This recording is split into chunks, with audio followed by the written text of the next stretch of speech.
toiling, and we obey, that we may know Him and learn His patient ways, keeping the Sabbath holy in all our days.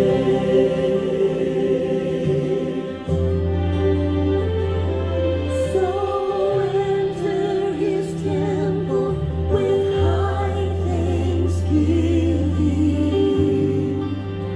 Worship the Lord and fill up this house with your voices ringing. Let them be heard, for we adore Him and lift our hearts in praise, keeping the Sabbath holy in all our days.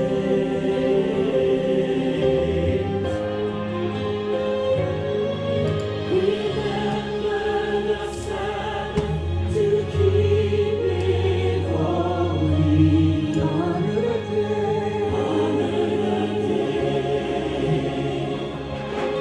that our Lord commands us to cease our toiling, and we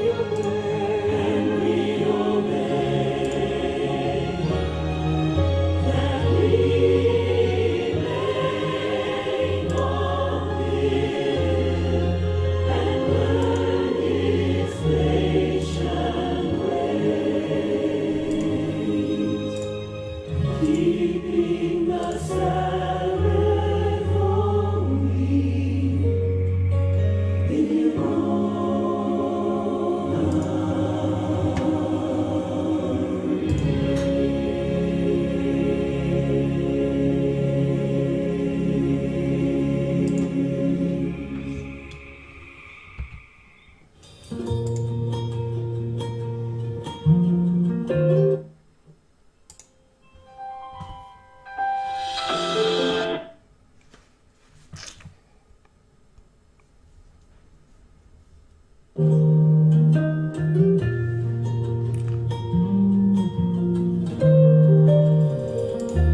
We have a high priest up in heaven. Hallelujah. Oh, hallelujah. He's our defender before the Father in a temple made by God, not man. Behind the veil, in a place most holy. Hallelujah. Oh, hallelujah. Investigating, He clears the record of those redeemed by His blood. Bonsoir, bonsoir, mesdames et messieurs, frères et sœurs. Que la paix du Seigneur soit avec vous. Nous sommes heureux de vous accueillir sur cette plateforme Alliance Éternelle 7. Merci d'avoir choisi de venir nous rendre visite ce soir. Nous allons parler d'un thème extrêmement conflictuel, difficile, mais nous voulons que ce soit l'Éternel qui parle à notre place, que la Bible parle. Nous vous saluons de là où vous êtes, nous vous saluons de la France en général, nous vous saluons de la Belgique, nous vous saluons là où vous êtes, en Martinique, en Guadeloupe, nous vous saluons également de Tahiti, de Haïti, nous vous saluons également de Trinidad et Tobago, nous vous saluons de l'Amérique du Nord, nous vous saluons en général de tous ces pays qui ont choisi de nous regarder. Je pense également aux pays africains francophones. En tout cas, bienvenue à vous ce soir. Nous voulons que vous puissiez nous poser des questions précises, extrêmement précises sur le thème de ce soir qui est basé sur la dîme.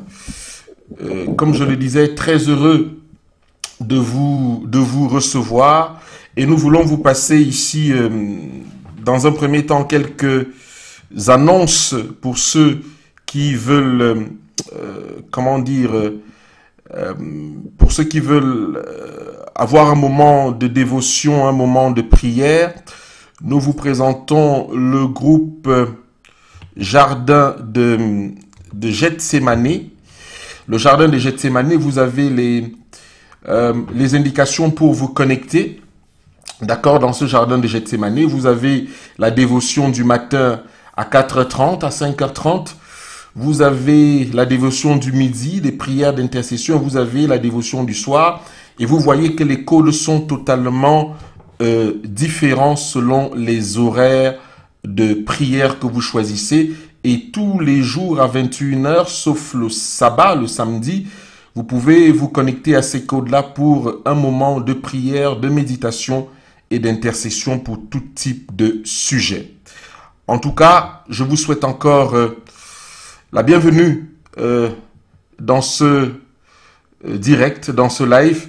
Et comme je vous l'ai dit, posez-nous des questions précises et je m'en vais ainsi accueillir le pasteur Anani qui va nous occuper ce soir sur ce sujet-là, le sujet de la dîme. Bonsoir, pasteur Anani.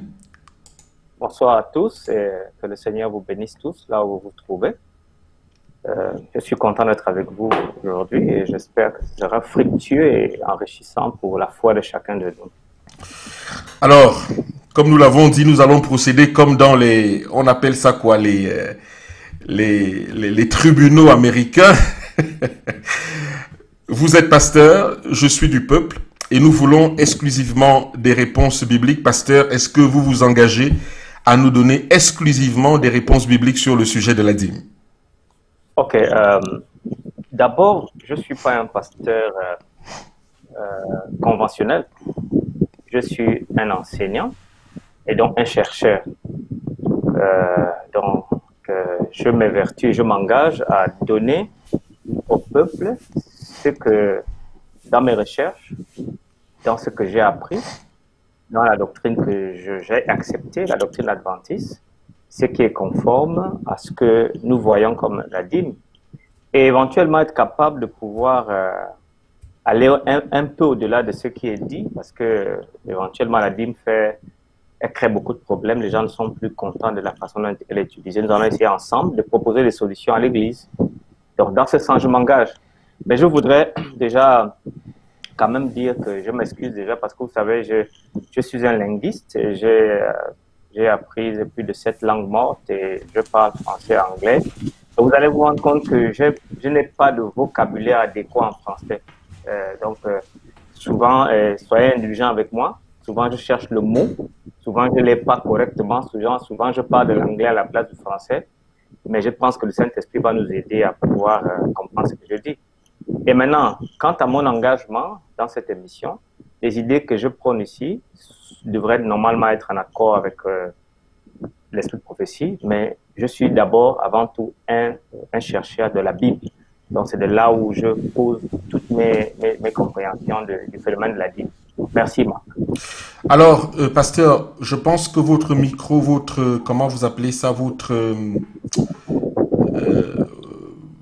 micro... Mes écouteurs? Oui, vos écouteurs frottent sur votre chemise et on l'entend en fait. Voilà. Donc, faites attention avec ça. Ah, d'accord.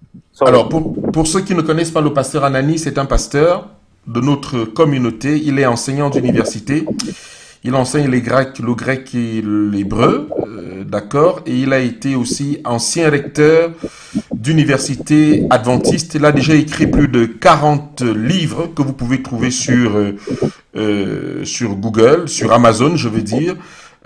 Tous ces livres sont à votre disposition. Alors, pasteur, avant de commencer, je vous propose de de faire une courte prière et de commencer tout de suite par les questions et les réponses sur la dîme d'une façon biblique et d'une façon très directe. Et j'invite nos amis, nos téléspectateurs, tous autant que vous êtes, à poser des questions précises. Nous commençons par la dîme dans l'Ancien Testament. Pasteur, nous prions.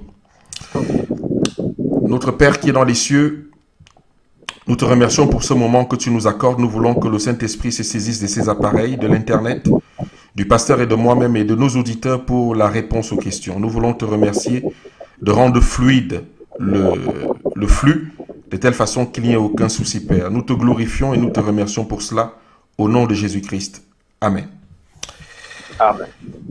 Alors, pasteur, nous pourrons peut-être commencer tout de suite par l'origine de la dîme. L'origine de la dîme. Qu'est-ce que c'est? D'où vient et pourquoi la dîme? Voilà. En faisant une recherche dans la littérature du Proche-Orient ancien, parce que Israël n'était pas le seul à pratiquer la dîme. Vous savez, les anciens peuples commençaient à compter avec les 10 doigts de la main. Dans ce sens, vous allez voir que l'Égypte comptait primitivement. Joseph va lever 1/5 des récoltes en Égypte. Donc, l'Égypte pratiquait pour leur économie la dîme, et vous avez cela dans la stèle de Naucratis en Égypte, qui date de 380 avant Jésus-Christ, où on trouve que le temple de Neit de Sais recevait une dîme du chiffre d'affaires du port de tous les bateaux qui accostaient, ils prenaient 10%. En Mésopotamie, les dîmes versées au temple sont également attestées à la période sumérienne 3000 ans avant Jésus-Christ. La Babylone ancienne, tardive également, ils ont ce qu'on appelle les Essertum et les Esrou, qui étaient des prêtres qui vivaient de la dîme. Les dîmes étaient versées par divers groupes de professionnels à diverses époques. Mais une chose est sûre, même en Arabie du Sud, selon Pline dans l'histoire naturelle, la dîme était pratiquée. Mais il est clair donc que la dîme, telle qu'elle est pratiquée en Israël, n'est pas exclusive au peuple des Juifs. Cependant, la manière dont elle est organisée dans la Bible, dans le livre de Lévitique, Deutéronome et dans tout l'Ancien Testament, c'est unique à Israël. Maintenant, l'origine de la dîme, que puis-je dire? Rappelez-vous que lorsque Dieu donne la dîme, la loi de la dîme, on va voir ça dans Lévitique 27, verset 30, il la donne sur les matières agricoles. Et rappelez-vous qu'Adam a été créé, en fait, dans Genèse chapitre 2, verset 15. Il était le premier cultivateur dans le jardin, lorsqu'il en fut même chassé dans Genèse chapitre 3, verset 23.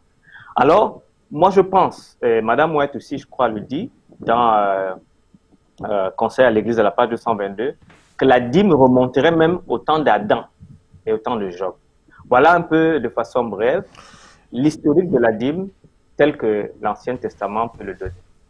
Mais, pasteur, nous voyons que la première mention de la dîme se fait dans Genèse 14 à partir du verset 17 dans la Bible. La toute première mention de la dîme se fait à partir de Genèse 14 au verset 17. Bien sûr. Bien sûr. C'est pour ça, écoutez, Abraham est né en 2015 comme ça. Vous voyez donc, la période de Genèse 14, nous sommes en 1975 par là, avant Jésus-Christ. Donc, c'est pour dire donc que la pratique de la dîme est aussi ancienne que le monde. Et rappelez-vous qu'Abraham revient de Ur de Chaldée, il est babylonien par culture. Vous voyez donc, et comme j'ai dit à Babylonie, il y avait donc cette pratique d'honorer les dieux, le temple, à travers les 10%.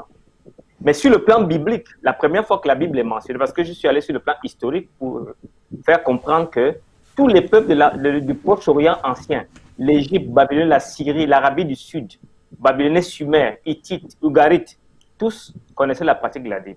Mais j'ai fait la nuance en disant que la manière dont c'est fait, relié au temple, relié à Dieu créateur, c'est unique à Israël. Donc il y a une différence.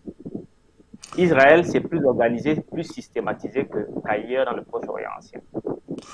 Alors, pasteur, si vous pouvez juste faire un effort sur votre micro, s'il vous plaît, il fait vraiment du bruit, il frotte sur votre chemise et ça fait un D'accord. bruit désagréable.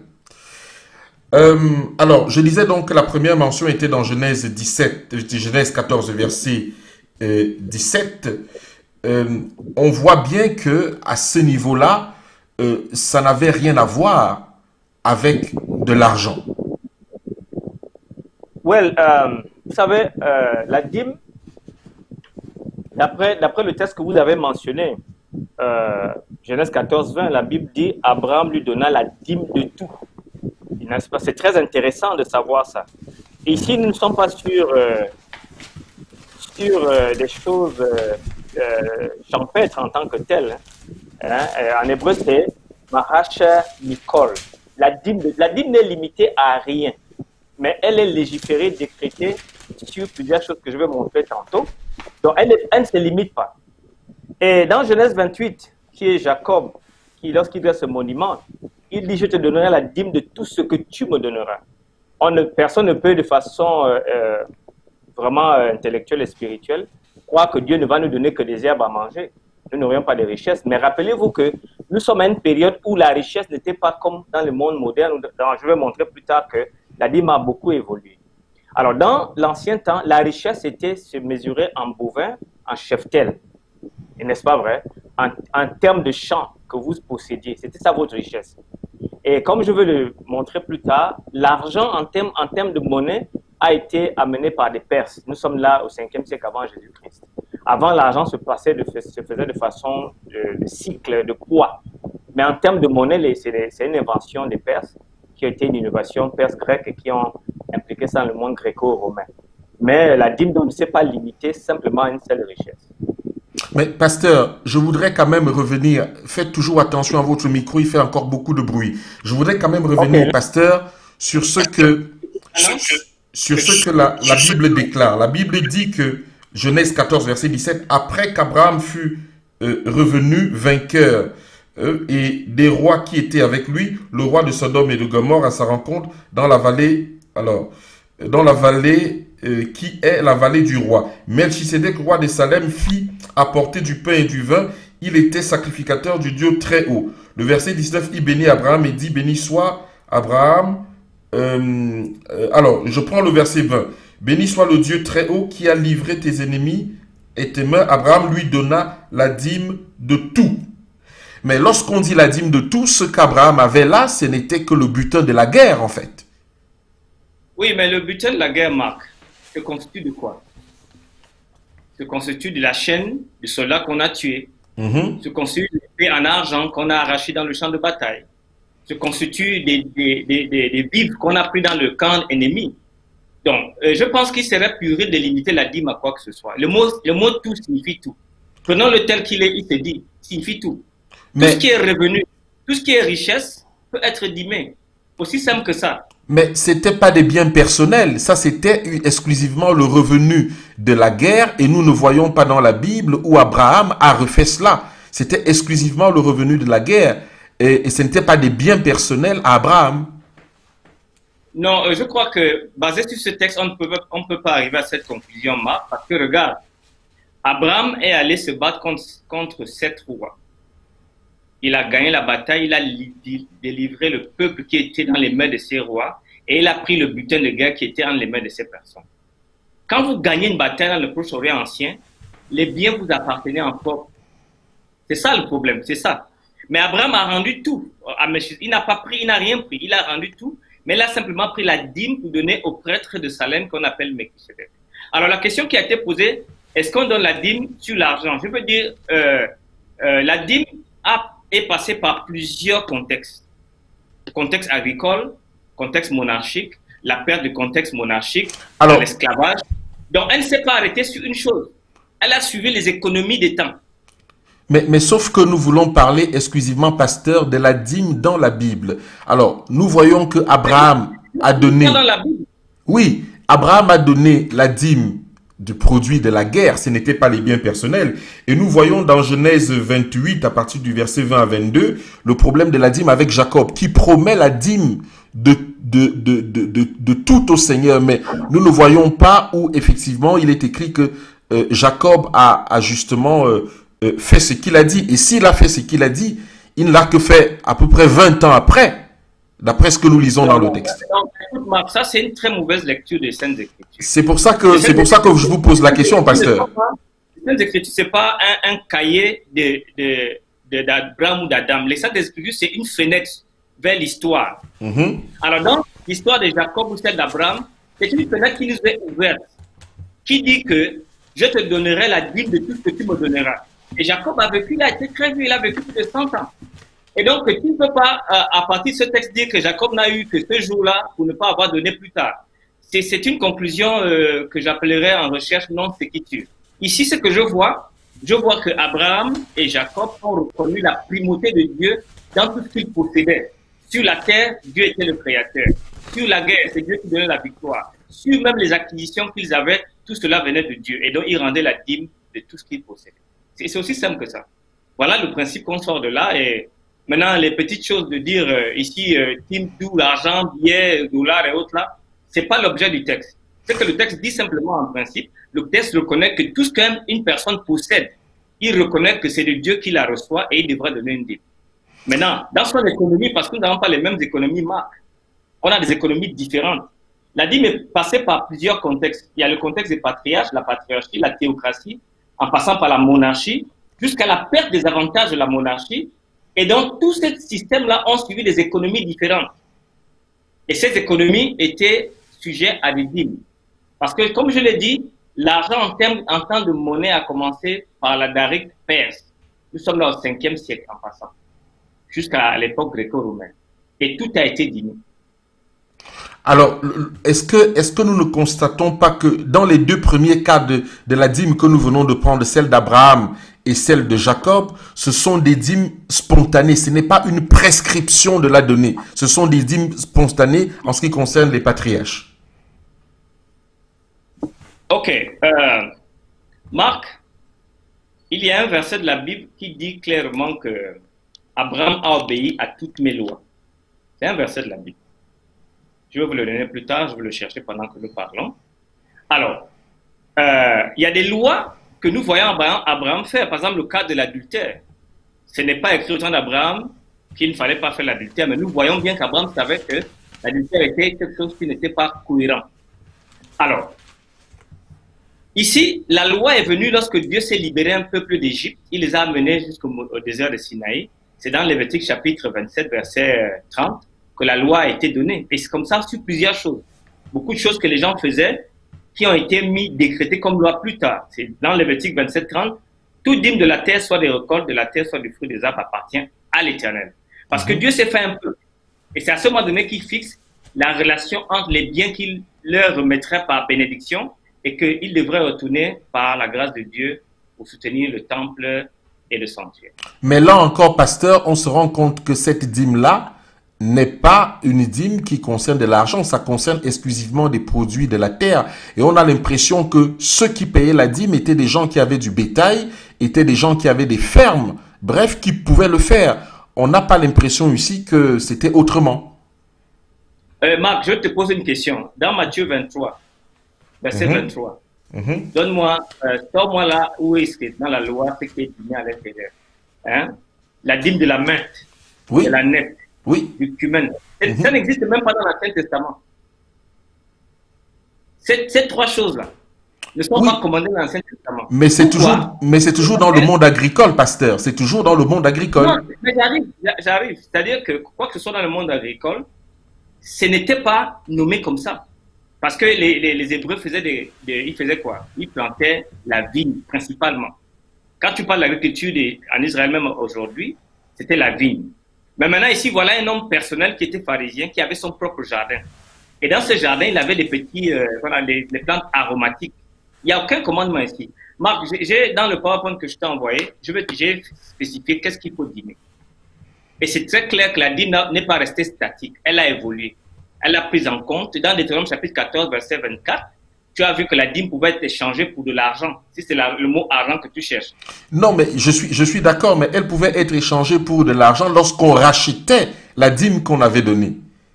Non, dans Deutéronome 14, rappelle-toi, c'est un contexte où, vous savez, les gens faisaient un mois pour voyager, pour arriver à Jérusalem. les gens qui habitaient au nord, quand il y avait la fête, les 3 fêtes annuelles, il y avait des gens qui faisaient 800 km pour y arriver. Oui. Alors Dieu dit ceci, tes produits frais que tu as dans ta ville du nord, parce que tu feras un mois de voyage, quand tu arriveras au jour de la fête au temple, ce ne serait plus frais, échange cela contre de l'argent. C'est une dîme. Oui, mais ça fait... D'accord, pasteur, mais ça faisait partie des dîmes, la dîme que l'on devait manger, puisqu'il y a ici 4 sortes de dîmes, mais ça faisait partie de l'une des dîmes qu'on devait manger devant le Seigneur. Écoute, moi, la manière dont c'est mené, ça ne m'intéresse pas beaucoup. D'accord. Parce que c'est comme si on était des enfants.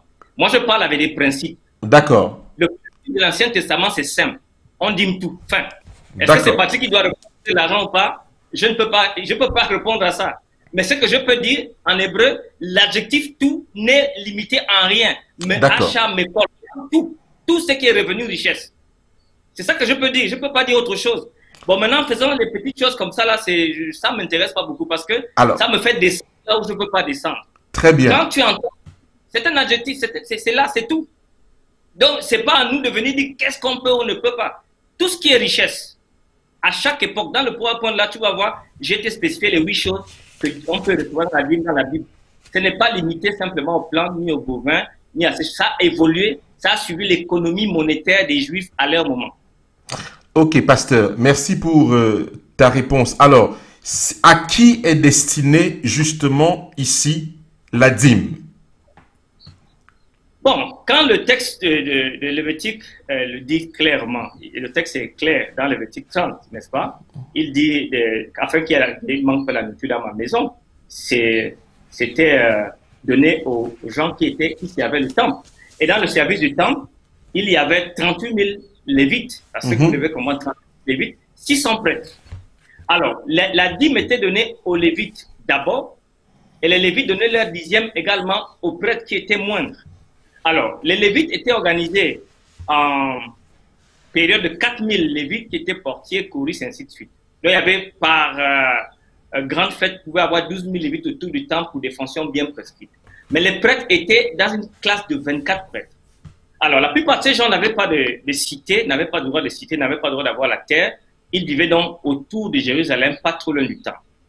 Alors donc, la dîme était donc le seul moyen pour lequel ces gens pouvaient survivre et exister. Parce qu'ils n'avaient pas de terre propre pour planter, pour avoir leur propre culture. Ils vivaient donc de la dépendance de la dîme du peuple à eux. Voilà donc ce que Lévitique chapitre 27, en partant au verset 35, est en train de dire. Alors, pasteur, si nous revenons au nombre de dîmes en réalité, il y a combien de sortes de dîmes et pourquoi, quelque part, ces dîmes ne sont pas, appliquées aujourd'hui au même titre que celles qui concernent les 10%. Et en plus, est-ce que vous pouvez nous faire un peu un condensé de ces 3 dîmes-là, de ces 4 dîmes? Bon, non, en fait, Marc, certaines personnes pensent qu'il y avait 4 dîmes. Mais en fait, il n'y en avait que 2. Voilà le principe. Il y avait la dîme donnée aux Lévites dans Lévitique chapitre 27 et nombre 18. C'était les dîmes directement données aux Lévites. Mais il y avait une règle en Israël que tous les 7 ans, la fluctuation des champs devait rester en jachère. Donc personne n'avait le droit de planter à cause des pauvres. Alors, pour encourager dans l'assiduité d'aider les pauvres, il y avait ce qu'on appelle une dîme qui, dans Deutéronome chapitre 14 et chapitre 16, qui était dans le lieu, tu mangeras en présence de l'Éternel ton Dieu dans le lieu que l'Éternel aura choisi. Là, ici, elle n'est pas donnée aux Lévites, mais elle est consommée avec la famille. La famille. Mais non, pas la famille, la couche défavorisée, les veuves, les orphelins et le Lévite qui n'avait pas de terrain. Elle devait être mangeable. Mais maintenant, la 3e année qu'on appelle l'année de la dîme, cette dîme-là qui était consommée avec les défavorisés, n'était pas transportée au temple, mais elle était mangée dans les portes où je vivais. C'est la même dîme. Donc, en d'autres termes, on n'avait que 2 dîmes en Israël, mais qui, à la 3e année, à la 6e année, étaient transformées en des dîmes où on faisait la festivité à la maison. Alors, si vous lisez même les patriarches et prophètes à la page 517, je crois que Madame White a la même compréhension. Il y avait 2 dîmes en Israël. Mais maintenant, d'autres personnes voient 4. Comment ils voient 4? Ils voient la dîme que les Lévites recevaient qu'ils donnaient aux prêtres 2 dîmes. Et il voit la dîme de Lévitique, de Nombre, Deutéronome chapitre 26, verset 12 et chapitre 7, verset 14 comme 2 différentes dîmes. Donc ça dépend de comment vous organisez les données bibliques. Donc pour moi, je suis d'accord avec Madame White qu'il y avait 2 dîmes en Israël. Et ces 2 dîmes avaient plusieurs possibilités d'usage. D'accord. Merci, pasteur. Nous commençons à recevoir les questions. Si tu permets qu'on puisse prendre déjà quelques questions, pasteur. Alors, donc, la première question, c'est celle de Jean. Il dit que je voudrais savoir quelle dîme le Sauveur a donné. Ok, dans le Nouveau Testament de Jean, il y a 9 fois le terme dîme. Et principalement, nous trouvons dans les évangiles 3 fois. Vous avez dans Matthieu 23, 23. Vous avez dans Luc chapitre 14, verset 42. Et vous avez dans Luc chapitre 12, verset 18, verset 12. Ici, nous avons un pharisien qui dit « Je jeûne 2 fois par semaine, je donne la dîme de tous mes revenus. » Il y a le pharisien qui donne la dîme de toutes les plantes qu'il y avait. Jésus n'a pas critiqué ces personnes.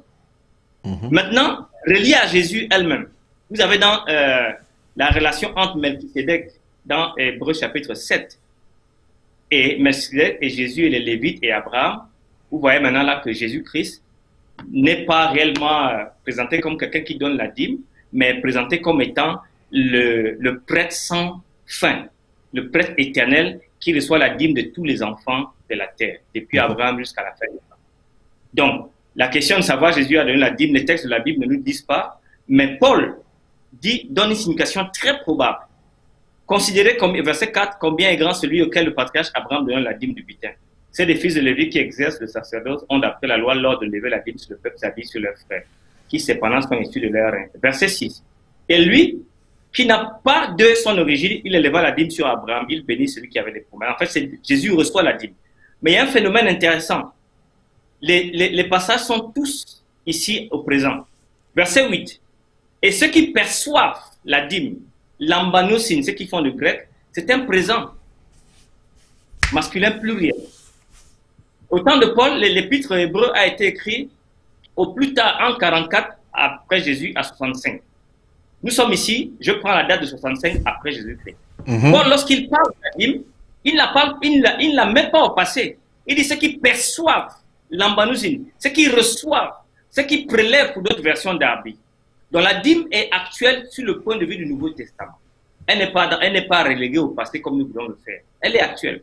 Mais en plus, elle est encore plus actuelle parce que celui qui la reçoit est un prêtre dans un temple qui est éternel. C'est ça que dit Hébreux chapitre 8, verset 1 à 5.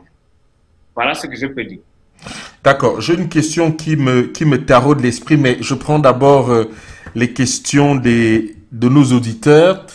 Alors, il y a quelqu'un, Marilyn, qui dit que Genèse 26, verset 5, concernant Abraham, je ne comprends pas bien effectivement ce qu'elle veut dire. Je ne sais pas si vous comprenez ça, pasteur. Genèse 26, verset 5, c'est ce qu'elle dit. Mais j'ai une question plus précise. Apocalypse 10 nous dit que Jésus a fait de nous un royaume des sacrificateurs pour Dieu. Si en Christ, nous devenons tous des sacrificateurs, pourquoi la dîme est réservée à certaines personnes? Et ça rejoint la question que je voulais te poser, pasteur. Normalement, la dîme, il y a une dîme pour les Lévites, il y a une dîme pour les prêtres. Il y a quand même une différence, c'est-à-dire les Lévites étaient les assistants des prêtres, si j'ai bien tout compris. Mais aujourd'hui, est-ce que on peut dire qu'aujourd'hui, les assistants des prêtres, ce sont, je ne sais pas, vous allez me corriger, ce sont les anciens d'église, par exemple. Bref, ces gens qui aident, on va dire, les pasteurs. Pourquoi eux, ils ne reçoivent pas? Donc, c'est en connexion avec la question que nous venons de lire. Ok, le verset de la sœur, c'est celui dont je cherchais. Parce qu'Abraham a obéi à ma voix et qu'il a observé mes ordres, mes commandements, mes statuts, mes lois. Ça, c'est ce texte que je cherchais. Qu'Abraham était quelqu'un qui obéissait aux lois de Dieu, qui n'était pas encore décrété, mais il les connaissait. Ne pas commettre d'adultère, ne pas tuer, ne pas voler, il savait tout ça par révélation divine. Maintenant, venant à ta question, vous savez, Marc, le principe de la dîme est lié au temple ou au sanctuaire et à son service. Mais alors, c'est un service total, pas un service partiel. Comme je l'ai dit, les Lévites et les prêtres n'avaient pas droit de cité en Israël, ne recevaient pas d'héritage de la terre. Leur héritage donc devenait Dieu lui-même. Il devenait leur héritage et c'est Dieu qui donnait donc la dîme. C'est pas le membre israélite. Le membre israélite remet sa dîme à Dieu et dans le système lévitique des dîmes et des offrandes, Dieu donc remettait comme héritage pour la perte de leur sacrifice. Maintenant, la question que tu poses, Aaron était le prêtre parce qu'il faisait, faisait le sacrifice, l'expiation, mais les Lévites servaient, n'est-ce pas, à nettoyer le temple, à chanter, à être portés. Mais dans la Bible, dans le livre des Chroniques, il y a des moments, la famille d'Abiatar n'était pas la famille d'Aaron. Donc, elle est venue d'une famille lévitique pour devenir prêtre. Donc, il n'y avait pas aussi des limites trop cloisonnées comme on voudrait le faire. Mais tu as raison, les Lévites étaient quand même ils étaient, je ne veux pas utiliser le mot sous-jacent, ils étaient des aides, comme un ancien pourrait être l'aide du pasteur ou un diacre. Alors, pasteur, nous avons encore une question qui est ici. C'est Nathalie qui la pose. Elle dit elle pose sa question en disant, et les personnes qui ne travaillent pas, mais qui reçoivent la CAF, c'est-à-dire ici en France, les aides sociales et le chômage, c'est aussi, est-ce que ces personnes doivent et peuvent donner la dîme alors qu'ils reçoivent ce qu'on appelle ici les minima sociaux? Ok, si vous comprenez bien, la dîme est un des moyens pour lequel Dieu a voulu bénir son peuple. Si tu reçois les minima sociaux, il semble qu'il serait évident pour moi que tu ailles dans les maximums sociaux. Pour ce faire donc, tu as besoin dans l'entrepreneuriat de ton entreprise, de ton minima social, tu as besoin de Dieu. La Bible dit que tout revenu, on ne parle pas de richesse, on parle de pourcentage. C'est pour ça que la dîme est le système divin le plus clair et le plus puissant que j'ai jamais vu. Parce qu'il ne prend pas le montant ou la grandeur du montant, mais il prend simplement les 10% de ton minimal ou de ton maximum. Alors, si le minimal social est un revenu, est considéré comme un revenu, en donnant la dîme, tu t'assures la présence de Dieu pour te faire monter à un maximum social. Voilà le secret de la dîme.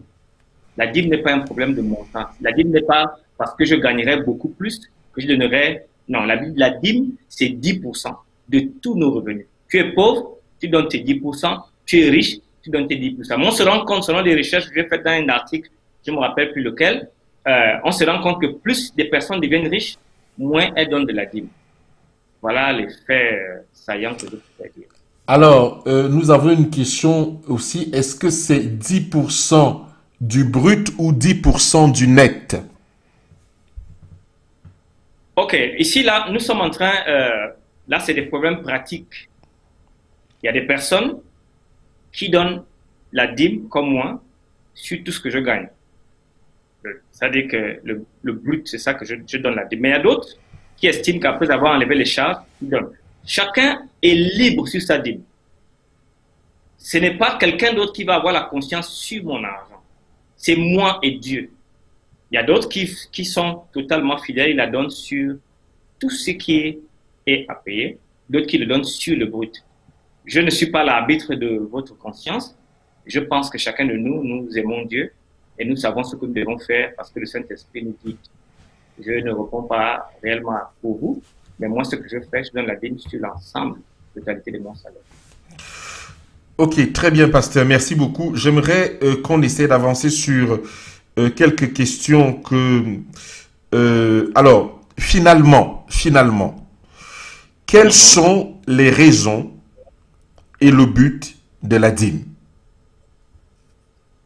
Oui, Dieu est le possesseur de la terre. Il est le garant de ma vie. C'est lui qui me donne même la force de pouvoir y arriver. Alors, pour ce faire donc, le but de la dîme, d'abord, selon Nombre 18, verset 30, tu leur diras, quand vous aurez prélevé le meilleur de la dîme, il sera compté au Lévite comme le revenu de l'air, comme le revenu de la cuve.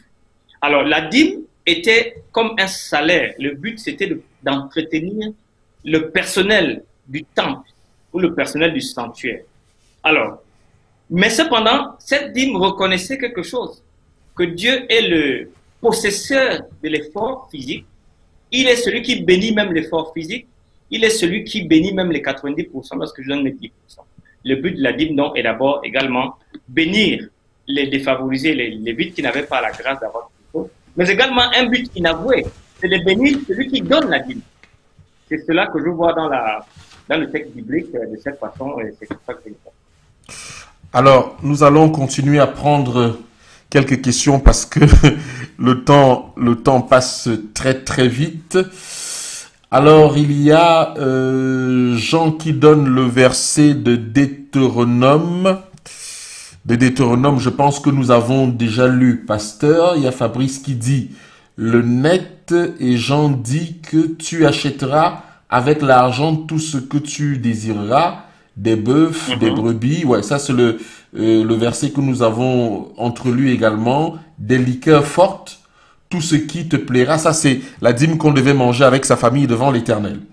D'accord? Voilà. Et du coup, Jean dit encore, l'Éternel ton Dieu que tu te réjouiras avec ta famille. Oui, le verset 27. Tu ne décieras point le Lévite qui sera dans ta maison. Je pense que le pasteur a parlé de ça aussi. Alors, Jean précise et réaffirme que la dîme, c'est pas l'argent. Pour lui, il pense que la dîme, c'est pas l'argent. Ok, qu'est-ce que tu veux que je dise? C'est son point de vue.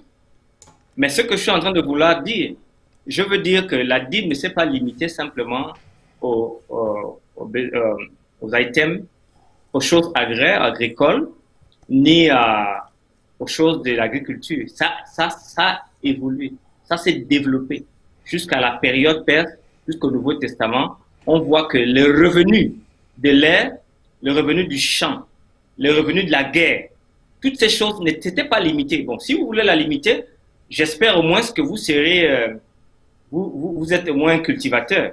Et à ce moment donné, vous devrez être fidèle à Dieu. À ce moment, il n'y a pas de problème. La question, c'est que nous, qui ne sommes pas cultivateurs, qu'est-ce qu'on fait? Est-ce qu'on prend ça comme excuse? Donc, comme on n'est pas cultivateur, la Bible a dit qu'il faut seulement donner je n'ai pas de bœuf, je n'ai pas de champ. Donc, est-ce que ça veut dire que je ne rentre pas dans le cadre de la Bible? C'est des questions comme ça. Il faut faire attention lorsqu'on rentre dans une... Écoute, Marc, je veux dire quelque chose à ceux qui nous suivent. Oui. Vous savez, il y a des frères qui me font sourire. Ils croient qu'ils ont généralement le bénéfice du Saint-Esprit à eux seuls. Oui. Dès qu'ils disent, c'est fini. Mais laissez-moi vous dire, le Dieu que nous servons aime tous les hommes de la terre du même amour, païens comme chrétiens. Et Dieu veut les illuminer du même amour et de la même connaissance. À tous ceux qui sont sincères vers lui, Dieu veut leur donner la vérité. Donc quand vous voyez quelqu'un qui arrive comme ça, je suis un enfant de Dieu qui croit et qui lit, qui pleure de la vérité, et c'est celle que je vous donne, celle que Dieu m'a donnée. Donc je ne pense pas que quelqu'un peut prétendre que parce que lui a lu un verset, et c'est ça, son verset là, sa compréhension c'est final. Laissons plutôt ensemble essayer de comprendre de façon cohérente, de façon suivie et de façon fraternelle une donnée qui est aussi importante. Voilà ce que je voulais dire. Merci, pasteur. Vous savez que le problème de la dîme est un problème, en tout cas dans le centre français, Belgique, Suisse. Bon, c'est cette petite région-là. Elle cause beaucoup de problèmes pour plusieurs raisons. La question que je m'en vais vous poser, que je vois aussi dans le chat, elle est celle-ci. Est-ce que lorsque quelqu'un est pauvre, il doit payer la dîme? Ça, c'est la première chose. Et pourquoi aujourd'hui la dîme de la veuve et de l'orphelin n'est pas prise en compte? Ok, Marc, je vais d'abord résumer les dîmes par là où on prend les dîmes. Dans Genèse 14, on pouvait donner la dîme sur les butins de guerre. Ouais. Dans Genèse 28, on peut donner la dîme sur tout ce que Dieu accorde à l'homme comme revenu. Dans Genèse, Deutéronome 14, 22, on donne la dîme des produits de la semence des champs. Dans Lévitique 27, verset 31, par loi, on donne les produits des récoltes de la terre et des fruits. Dans 2 Chroniques, chapitre 31, verset 6, on donne le gros et le menu bétail dans les villes. Et dans Deutéronome 12, verset 17, on donne le blé, l'huile, le mout, le vin, les cerises, et ainsi de suite. Donc, comme je disais, Marc, entre la loi et ce qui a été suivi dans l'histoire économique d'Israël, la dîme a suivi l'économie d'Israël. C'est ça que je suis en train de vous dire. Maintenant, nous sommes dans une économie monétaire où nous ne sommes pas planteurs, nous n'avons pas de champs, nous n'avons pas de bœuf, nous avons un salaire. Maintenant, la question de savoir, est-ce qu'un pauvre doit donner la dîme? Je ne sais pas si vous avez le texte de Jésus-Christ qui parle d'une pauvre veuve qui a donné de son nécessaire. Une veuve. Oui. Voilà. La Bible dit d'abord dans Deutéronome 10, verset 18, qui a fait droit à l'orphelin et à la veuve, qui aime l'étranger, donne la nourriture et les vêtements. Dieu prend soin de ces gens. Alors, dans Marc chapitre 14, verset 43, Jésus dit, alors Jésus ayant appelé ses disciples, leur dit, je vous le dis en vérité, cette pauvre veuve a donné plus qu'aucun de ceux qui ont dans le trône, car tous ont mis de leur superflu, mais elle a mis de son nécessaire tout ce qu'elle possédait, tout ce qu'elle avait. L'offrande, dans Actes chapitre 20, verset 35, la Bible dit, il n'y a plus de bonheur à donner qu'à recevoir. En principe, le don ne dépend pas de votre richesse. Le don dépend d'un cœur qui bat à l'unisson de la grâce divine. Les pauvres peuvent donner à Dieu plus que les riches même n'en donnent. Voilà ce que la Bible dit. Ok, je m'en vais prendre une autre question, deux autres questions, pasteur, si vous le permettez. Si je perçois les revenus liés à une économie au black, c'est-à-dire que j'ai travaillé au noir, en fait, dois-je donner ma dîme? Point d'interrogation. Et la question qui vient, qui est également une question sous-jacente, doit-on donner la dîme sur les dons? C'est-à-dire, quelqu'un vous fait un don, est-ce que vous devez donner la dîme dessus? Et si j'ai travaillé au noir parce que je n'ai pas de papier, est-ce que je dois donner la dîme dessus aussi? Marc, il y a un verset de l'Ancien Testament qui dit, dans le temple, on ne devra pas amener le salaire de la prostituée, parce que la prostitution n'était pas acceptable aux yeux de Dieu, en termes d'affaires. Et puis, rappelez-vous, dans l'ancien temps, la plupart des temples du Proche-Orient ancien avaient été basés sur la prostitution sacrée. À cause de cela, Dieu a donc refusé. Maintenant, dans les statistiques d'État, les travailleurs du noir sont répertoriés et parfois sont reconnus par la sécurité sociale et parfois bénéficient d'une couverture sociale. Ce que Dieu dit, ce n'est pas, c'est-à-dire Dieu dit amener la dixième partie de vos revenus.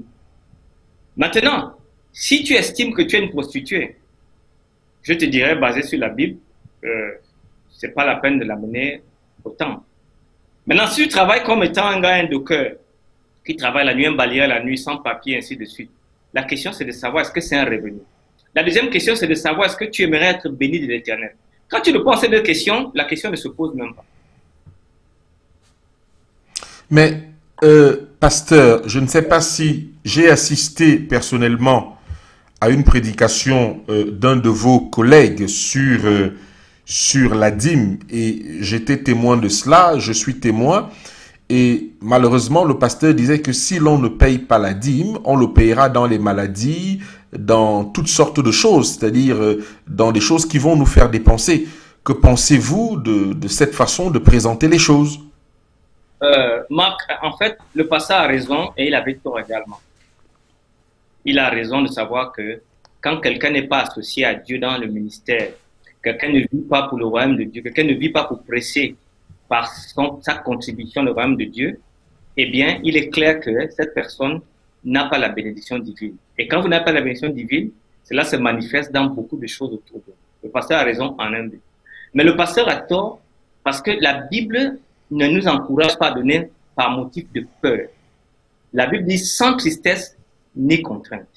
Il ne faut pas qu'il y ait une contrainte parce que dès que vous donnez votre don, dîme ou offrande volontaire par contrainte, vous n'êtes plus dans le plan de Dieu. Dieu veut que nous donnions la dîme ou les offrandes ou autre chose par amour pour lui. En regardant le cadeau qu'il nous a fait, Jésus-Christ qui meurt à la croix, qui ne devrait pas donner?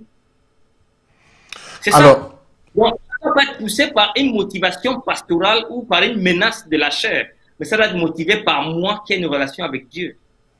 Je rejette totalement ce type de sermon qui pousse les gens à donner par peur, on donne par amour. Alors, pasteur, une question aussi simple mais difficile peut-être, qui doit recevoir la dîme aujourd'hui?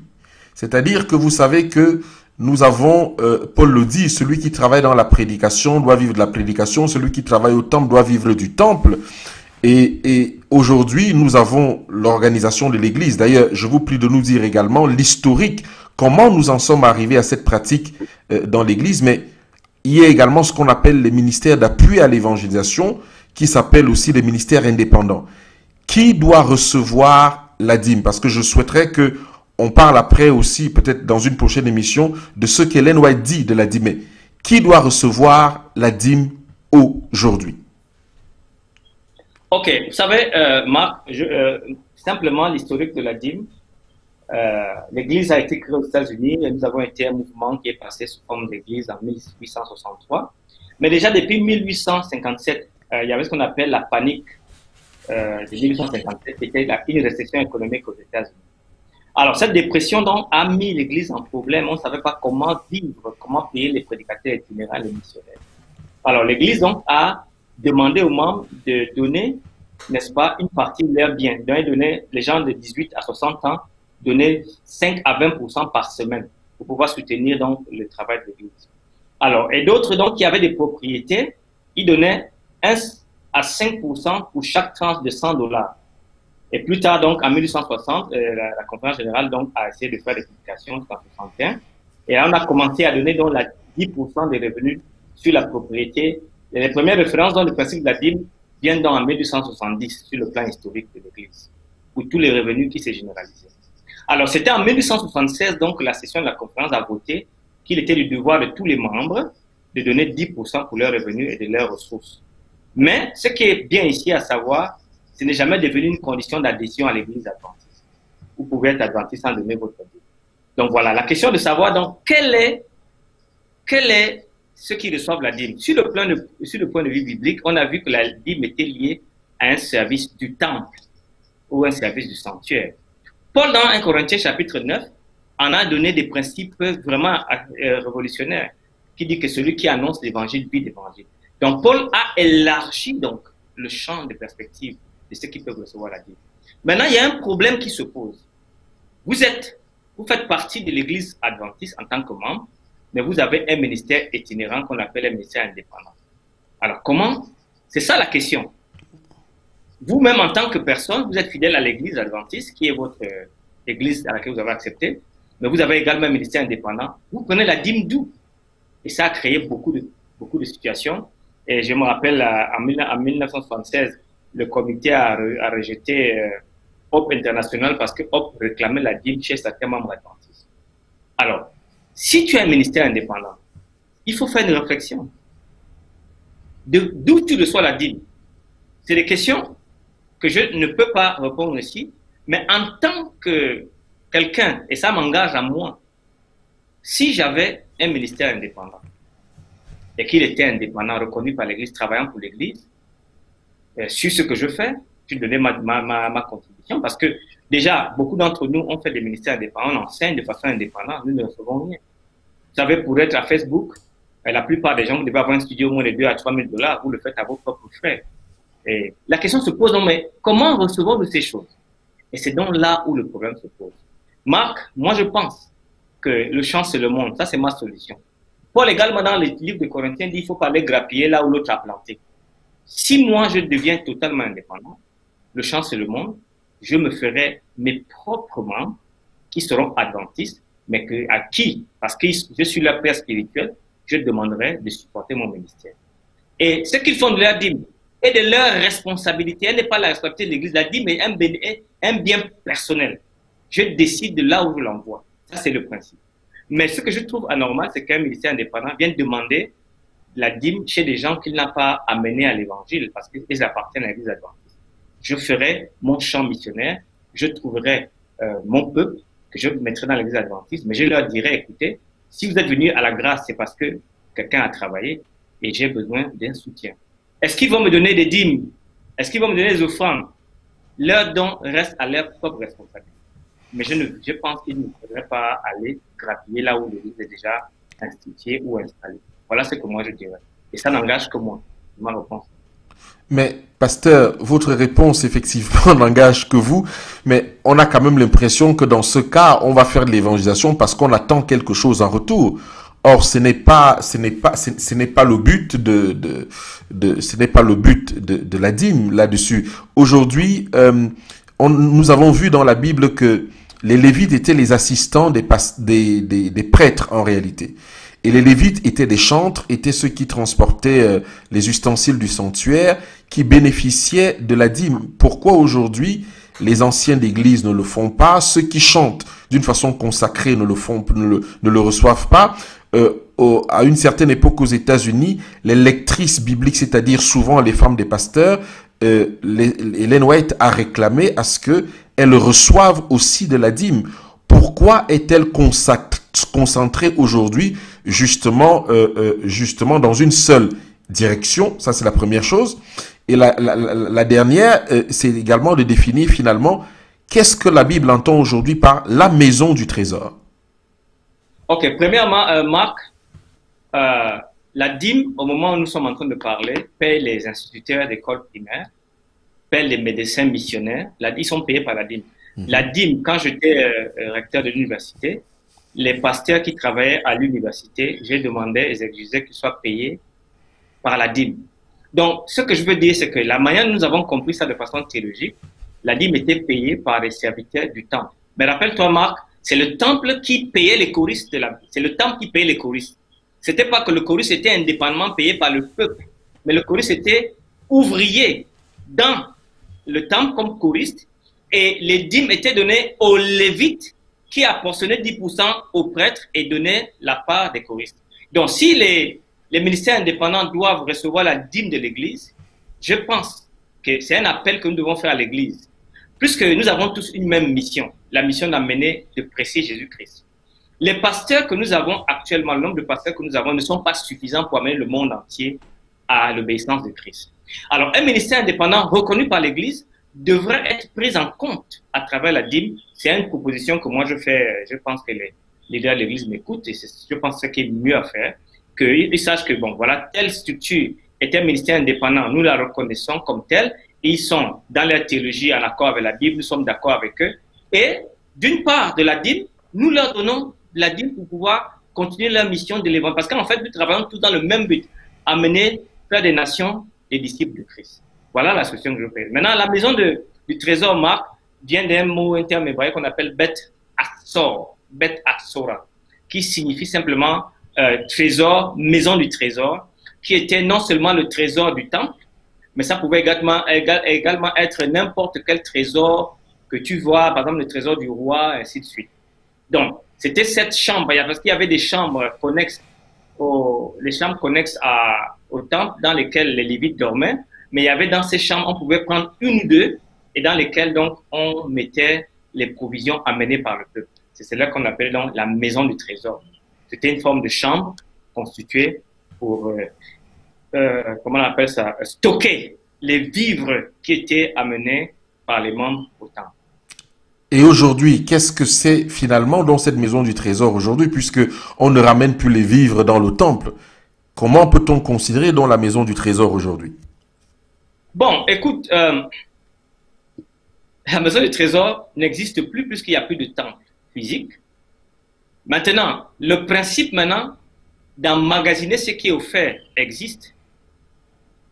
Alors, ça pourrait être quoi? Des gens pensent que ça peut être la trésorerie de l'église locale, la trésorerie de la mission de la conférence de la GIS, je ne sais pas où, mais c'est juste un principe. C'est l'endroit où on stocke les biens de l'Éternel. Donc, il n'y a pas, juste, les gens veulent mettre quelque chose de mystique là, non, la maison de trésor, c'était Bet Azor, c'était l'endroit où on stockait les choses, on stockait de l'argent, de l'or, des biens, de la nourriture, des plantes qu'on donnait en offrande à Dieu, que l'on faisait en vœu et en élévation à Dieu. Tout cela était stocké dans cette chambre. Mais maintenant, il n'y a plus de temple. Nous avons un temple céleste, là où un souverain aussi est immortel, invisible. Bon, non, il a maintenant une forme au sanctuaire céleste, mais il est immortel. Donc là-bas, est-ce qu'il y a des chambres? Jean chapitre 14 dit que je suis allé vous préparer une place. Bon, tu vois, Marc, c'est une théologie qu'il faut construire ensemble. Et si je n'ai pas la prétention de donner une réponse, Mais sur le point de vue biblique, la maison de Beth à Azora est détruite avec le temps, en 70 Ok. par... Très bien, pasteur, merci. Je vais prendre quelques questions.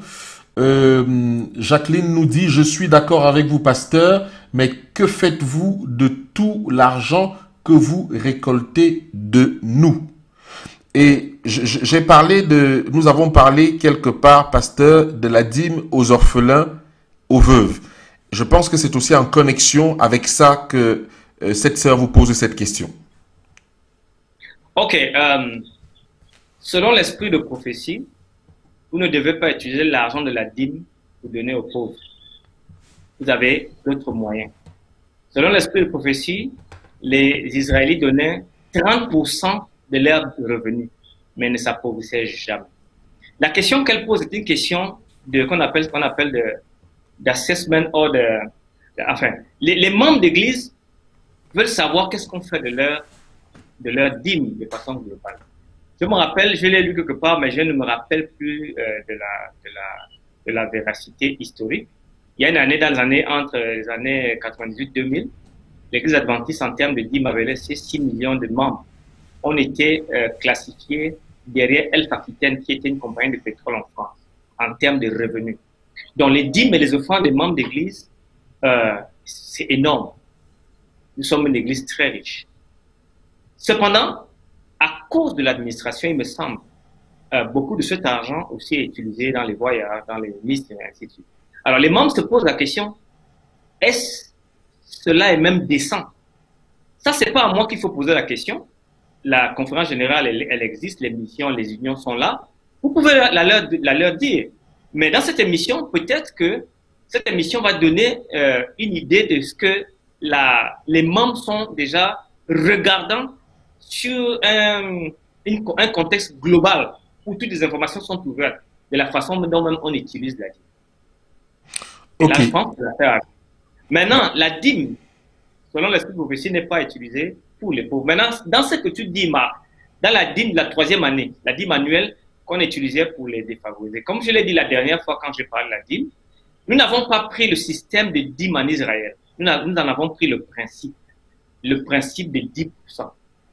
C'est ça que nous avons utilisé. Nous n'avons pas pris les 2 dîmes, on n'a pas pris, mais ce serait quand même assez intéressant de reprendre le système, de réfléchir ensemble avec l'Église.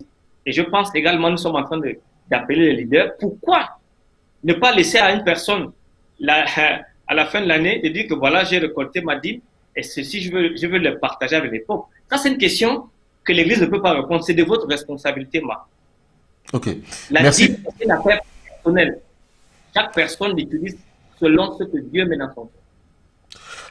Alors, pasteur, je vais vous poser une question très gênante qui nous est posée sur Internet. Elle dit ceci. Pourquoi notre mouvement donne une partie de ce que nous donnons aux protestants et notamment à la Fédération protestante de France? Ok, je sais que le contexte français est très difficile avec votre fédération de protestantes. L'erreur que beaucoup de personnes ont faite en France, c'est d'avoir cru qu'on était neutre. Lorsque vous rentrez dans une connivence, fût-il appelée fédération, à cause de votre contexte français, c'est-à-dire que toutes les églises devaient être reconnues à travers cette fédération, vous devez vous battre avant d'y entrer de vos droits. La dîme pour les adventistes, selon ce qui est écrit dans notre compréhension, dans nos livres, c'est pour supporter le ministère de la mission par les pasteurs adventistes 7e jour. La dîme ne devrait donc pas être utilisée, fût-elle pour une quelconque fédération. Cela ne devrait pas se faire. On doit trouver d'autres moyens de financer les cotisations qui nous sont demandées. Et l'autre danger avec cette fédération, comme je l'ai vu l'année dernière en Italie, je vois un peu partout, c'est que lorsque ces fédérations acceptent le mariage pour tous, parce que nous sommes liés par ça, nous sommes coincés. Alors donc, je pense que soyons juste courageux. C'est pas à moi qu'il faut demander. Moi, je suis un pasteur africain, je travaille aux Caraïbes. Et si d'aventure je voyais quelque chose comme ça qu'on finançait, je irais chez les responsables et je leur dirais, par rapport à notre doctrine, cela n'est pas bien. Nous pouvons trouver d'autres moyens de financer les cotisations des fédérations. Au mieux, Lorsqu'une fédération, sur le plan doctrinal, s'oppose à ce que nous croyons, nous en sortons. Et si l'État français nous considère comme des sectes, je me rappelle que Jésus-Christ lui-même et Paul étaient considérés comme une secte des Nazaréens, cela ne ferait même pas de mal en France. Je crois que le problème français, c'est qu'ils veulent ne pas sortir sur leur zone de confort. Et voilà pourquoi ils pourraient avaler n'importe quelle couleuvre. Il est temps de faire attention. Il est temps de voir que Jésus revient bientôt. Et ce genre d'attroupement avec des fédérations qui, sur le plan doctrinal, font disparaître, moi, ce que je dirais à mon humble avis, qu'il faut en sortir. Voilà ce que je dirais. Merci, pasteur, pour ce message qu'il faut en sortir. Je pense que beaucoup, dans le contexte où nous voulons en sortir. Alors, une autre question que je vois ici, cette personne demande de donnez-moi un verset de la Bible que la dîme, c'est de l'argent. Quelque chose de ce genre. C'est la question que je vois, que la dîme, c'est de l'argent. Et puis, une autre question qui dit, il n'a pas répondu à ma question, sommes-nous un royaume de sacrificateurs? Si c'est le cas, qui doit percevoir la dîme si nous sommes tous des sacrificateurs en Christ? Ok. Le problème de beaucoup de frères, c'est qu'ils n'écoutent pas. Et je m'inquiète beaucoup quand quelqu'un n'a qu'une seule version. J'ai expliqué à plusieurs reprises, Marc est revenu là-dessus. La dîme a suivi les économies du moment. Si, à votre humble avis, vous estimez que l'argent ne fait pas partie de la dîme, mais ça vous regarde. Moi, à mon humble avis, tout ce qui est revenu, salarial, champêtre, cultivation, bovin et tout ça, agraire, devrait être dîmé. C'est ce que je pense et c'est ce que j'enseigne. Maintenant, si vous estimez qu'il n'y a pas le mot argent dans la Bible, vous êtes libre. Nous sommes tous jugés par Dieu. Je ne suis pas là à être votre juge. Maintenant, pour revenir sur la problématique des sacrificateurs, Marc, rappelle-toi que nous serons un royaume de sacrificateurs est une prophétie de Exode chapitre 19. Ce n'est pas du Nouveau Testament. C'est l'Ancien Testament. N'empêche que dans cette rubrique de l'Ancien Testament, le royaume des sacrificateurs, tous n'étaient pas ouvriers du temple. Tous n'étaient pas à plein temps serviteurs du temple. Donc voilà la réalité. Un royaume de sacrificateurs ne veut pas dire que tout le monde va profiter de la dîme. Il faut donc être à plein temps, être quelqu'un qui est à plein temps dans l'œuvre de l'évangélisation. Voilà ce que je pense, moi. Merci, pasteur. Une autre question pour vous qui dit que je ne donne plus ma dîme à la dénomination adventiste car je constate que la dîme sert à acheter de belles voitures, entretenir des pasteurs qui ne prêchent pas avec puissance. Que pouvez-vous dire à ce frère-là? En réalité, Marc, je n'ai vraiment rien à dire. Exode chapitre 19, verset 6 dit, vous serez pour moi un royaume de sacrificateurs et une nation sainte. Voilà les paroles que tu diras aux enfants d'Israël. Donc ici, ce passage ne vient pas d'abord du Nouveau Testament, il vient de l'Ancien Testament. Et donc ça a été repris par Pierre plus tard. Donc, pendant qu'il était dans l'Ancien Testament, mais il y avait quand même une classe à part qui vivait à part. Alors maintenant, la question du frère répond à un malaise. Ce malaise, cette émission, question-réponse, ne peut pas le régler. C'est la question du péché. À chaque fois que les hommes se mettent ensemble, fussent-ils chrétiens, adventistes ou pas, ils ont tendance à protéger leur intérêt.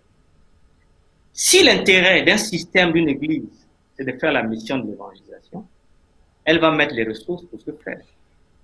Et il y a des moments, vous allez voir dans certains endroits de la terre, où vraiment les ressources sont mises pour amener l'évangile de Jésus-Christ à la fin du monde. Mais il y a d'autres endroits où vous allez voir des gens qui sont à leur aise et qui prennent ces ressources pour eux-mêmes. Ça, c'est le problème du péché. La question, c'est pendant que je suis dans cette situation de péché, est-ce que je dois m'arrêter de donner la dîme? Parce que, rappelez-vous, Marc, j'ai dit, la dîme n'est pas donnée à l'église adventiste, mais elle est donnée au Seigneur. Et quand bien même ces personnes, malencontreusement, seront malhonnêtes, feront ce que vous dites, Madame Ouad dit, la bénédiction du donateur ne lui sera pas exemptée. On est béni parce qu'on est fidèle à Dieu. Et si l'église reste infidèle, c'est son problème. Chaque personne a une âme à gagner à faire. Donc, si le pasteur paie une voiture et toi, tu n'es pas content de mettre ta dîme, et il perd le salut, bon, s'il a dit, mais vraiment un enseignement tel que Mme Watt le dit dans les écrits qu'elle a émis, c'est une infidélité grave de ne pas rendre sa dîme. Donc voilà deux personnes qui peuvent donc perdre le salut si on prend ces choses-là comme étant une désobéissance explicite au prophète du Seigneur, qui est également une injonction, croyez au prophète et vous serez bénis. Voilà ce que je dirais. Ok, pasteur, merci. J'aurais voulu poser quelques questions en ce qui concerne les écrits de Madame White, mais nous n'avons peut-être plus beaucoup de temps. Christelle dit que quand la Bible parle de la dîme, de tout revenu, est-ce que ce n'est pas de tout ce dont je dispose pour vivre? Si oui, si ce dont je dispose, c'est le revenu net, le brut est un revenu théorique. Voilà ce qu'elle dit. Ok, Christelle, merci de faire cette leçon d'économie. Comme je l'ai dit, Abraham a pris la dîme du butin dans la globalité. Moi et d'autres personnes prennent le butin dans la globalité salariale que nous avons. D'autres disent non, bon écoutez, j'ai ma maison, j'ai ceci, j'ai cela. Après avoir enlevé ces charges-là, ils donnent la dîme. C'est une responsabilité personnelle. Le problème qu'il y a, c'est que Christelle veut être la conscience de Patrick. C'est ça le problème. Nous avons tous l'intelligence et le Saint-Esprit nous enseigne. Nous sommes tous enseignés de Dieu. Alors chacun, avec le niveau de connaissance et de relation avec le Seigneur, arriverait à comprendre la vérité sur cette chose-là. Mais le plus important, c'est qu'il faut donner 10% de tous ses revenus. Puis c'est du brut ou de l'essentiel. Ça, c'est la liberté de chacun de nous. Alors, pasteur, quelle est la différence que vous faites entre la dîme et l'offrande, puisque Christelle pose la question, la femme qui a donné son nécessaire, c'était une offrande ou une dîme? D'abord, ce que vous devez comprendre, la dîme est une offrande. En d'autres termes, elle est offerte à Dieu. Mais c'est une offrande spécifique qui est arrêtée à 10%. Les autres offrandes, les offrandes qu'on faisait à l'office d'un vœu, étaient des offrandes que la personne elle-même décidait du montant et du niveau. Vous comprenez, non? La dîme est une offrande. C'est une offrande à Dieu. Donc, ici, j'étais en train de prendre la dame, la veuve, pour montrer que des gens, par amour pour Dieu, peuvent arriver à donner plus qu'il n'en fallait. Voilà ce que je voulais montrer. Nous sommes sur le cadre de la dîme. Sur le plan sémantique, la dîme est une offrande. Donc, je pense que nous sommes dans le cadre de cette sémantique de l'offrande. Alors, je continue dans les questions, pasteur, parce que on a déjà dépassé le temps. Christine, Galates 5:22, mais le fruit de l'esprit, c'est l'amour, la joie. Il y en a 9 pour avoir une 10e à réfléchir, mes amis. Ça, c'est Jean qui le dit. Je ne sais pas si le pasteur veut dire quelque chose dessus. Jean est très accro. Hein. Je crois qu'il m'a donné un sourire et je suis content. Parce que avec cette lecture sérieuse que nous sommes en train de faire, il trouve le temps de nous donner la grâce de pouvoir sourire. Souvent, quand on est trop sérieux, on loupe même la chose la plus essentielle, plus avoir de l'amour avec les frères. Merci, Jean. Alors, pasteur, il y a Joan qui écrit, si du temps d'Abraham, on pouvait opérer certaines transactions avec de l'argent, Genèse 23, verset 9, alors pourquoi Dieu a-t-il pas clairement institué une dîme sur les revenus financiers? Ok, vous savez, dans l'ancien temps, la valeur de l'argent était pesée en cycles. Rappelez-vous, c'était des cycles et ça pesait. Donc, si Dieu avait fait, bon, pas l'erreur, il avait fait ça seulement. Première chose, sur le plan économique, l'argent n'avait pas toute la valeur qu'elle a maintenant. Et rappelez-vous, nous avions 38 000 lévites dans le temple, 600 prêtres. De plus, la dîme a été mise sur pied pour nourrir sur le plan alimentaire ces gens pendant qu'ils avaient leur fonction dans le temple. Ce n'était pas une fonction de leur donner à eux pour s'enrichir en quoi que ce soit. Donc, ça c'est l'économie de l'ancien temps. Comme je l'ai dit donc, c'est vers le 5e siècle avec les Perses qu'il y a eu ce qu'on appelle des monnaies avec des effigies qui avaient des valeurs. C'était transportable, très, très facile à transporter, qui avait une valeur. Mais avant d'Abraham jusqu'au temps de la Perse, l'argent était seulement, et l'or était des poids que l'on échangeait pour leurs valeurs rares. Dieu n'a pas estimé à ce moment donné dire ça. Mais déjà, vous voyez déjà que dans autant de la royauté, il y avait des échanges d'argent en termes de cycle. Et autant de Deutéronome déjà, lorsque l'homme devait voyager et puis la dîme mettait du long, la personne pouvait échanger sa dîme contre l'argent. On voit des réminiscences quand même d'un système en gestation. Soyez indulgents avec le texte biblique. Le texte biblique n'est pas fait à notre manière. Il faut essayer d'arriver à trouver une économie biblique pour essayer de comprendre. Maintenant, nous sommes, si on est peut-être 100 adventistes ou 100 chrétiens, la question que je me poserais, moi, combien font de la cultivation, combien font de la culture, combien ont des élevages? Donc, ça veut donc dire que si on va sur ce principe-là, les gens veulent seulement prendre une excuse pour ne pas donner la dîme. Parce que si je comprends certains types de questions, comme je ne cultive pas, comme je n'ai pas de bovins, alors je ne donne pas la dîme. Alors, mais la question est de savoir comment vivra donc celui qui prêche l'évangile. La question demeure toujours. Nous sommes dans un système monétaire où c'est l'argent. Nous sommes dans, à l'Internet, vous payez, vous avez vos cartes Visa et tout. Nous sommes un système, le système a changé. Nous ne sommes plus au temps d'Abraham. Alors, la dîme donc a suivi tous ces moments économiques là.